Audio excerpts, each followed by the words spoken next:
જાહેર કરી છે. યસ. વેદાંતા અત્યારે જે વીડીએલ અત્યારે ડિમર્જરની જાહેરાત કરી set 1st of May, it is designed to restructure the diversified complete એ લોકોનો એમ્પાયર છે into 5 independent pure play listed entities એ લોકોએ કરી છે. અને એ લોકોનું કંપનીનું માનવું જે કંપનીની કમેન્ટ્રી આવી હતી કે ભાઈ they are aiming to unlock the significant shareholder value with the management projecting the potential for the combined market capitalization to become double. એટલે વિચાર કરો કે અત્યારે છે એનાથી બમણી એ લોકોની માર્કેટ કેપિટલાઇઝેશનની આશા છે. અને આખું જે એ લોકોએ ન્યૂ સ્ટ્રક્ચર કર્યું છે 1:1 નો swap, that is best part is પ્રીતિબેન કે 1:1 નો સ્વેપ રેશિયો છે. એટલે શેર હોલ્ડર્સ જે છે એ લોકોને 1 share each for all the 4 new entities for every Vedanta Limited shares they held. એટલે એમાં કોઈને કશું નુકસાન પણ નથી, which is the best part of this thing.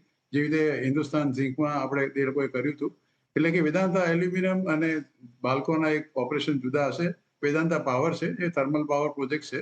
બીજું વેદાંતા ઓઇલ એન્ડ ગેસ છે which is going to be exploration and the productions. અને વેદાંતા આયર્ન એન્ડ સ્ટીલ છે કે steel and iron ore mining. એટલે જે અનલોકિંગ ઓફ ધી વેલ્યુની પરફોર્મન્સની જે આઉટલુકની આપણે વાત કરી છે એમનું માનવું છે કે જે અત્યારે મોટું જે આખી જે સાઇઝ એ લોકોની વેદાંતાની થઈ ગઈ હતી એમાંથી they are just bifurcating only to make it a little more feasible to operate અને એને મેનેજમેન્ટ કરવા માટેનું આખું એક એક્સરસાઇઝ છે.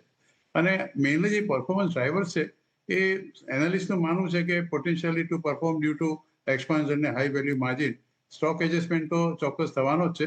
એટલે રફલી અબાઉટ આઈ થિંક મારી દ્રષ્ટિએ 300 to 325 રૂપીસ પર શેરનો એક ડીમર્જરનો ભાવ મૂકે છે. સૌથી ઓછો ભાવ જે અત્યારે મોટાભાગના એનાલિસ્ટ મૂકે છે which is going to be of the Vedanta iron and steel.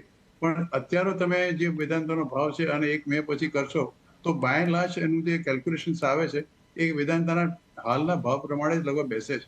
એટલે ડીમર્જર પછી તમે આ બધી કંપનીઓનો સરવાળો કરશો તો અત્યારે વેદાંતાનો જે ભાવ છે એનાથી તમને કોઈ વધારે મોટો ફાયદો તાત્કાલિક થાય એવું તો અત્યારે દેખાતું નથી.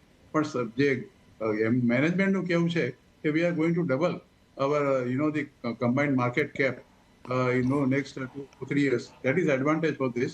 એટલે વેદાંતામાં જો તમારી પાસે શેર હોય આઈ પર્સનલી ફીલ કે તમે હોલ્ડ કરી રાખો, અત્યારે વેચવાની ઉતાવળ ના કરતા. ના, એમને નવી ખરીદી કરવી હોય તો હમણાં કરવાનું કે વેઇટ કરવાનું? બિલકુલ ખરીદી કરી શકે છે. તો યસ, તમારે જેની પાસે છે એ ઓફકોર્સ હોલ્ડ કરજો અને જેને ખરીદી કરવી હોય યસ અત્યારના આ લેવલથી ખરીદી તમે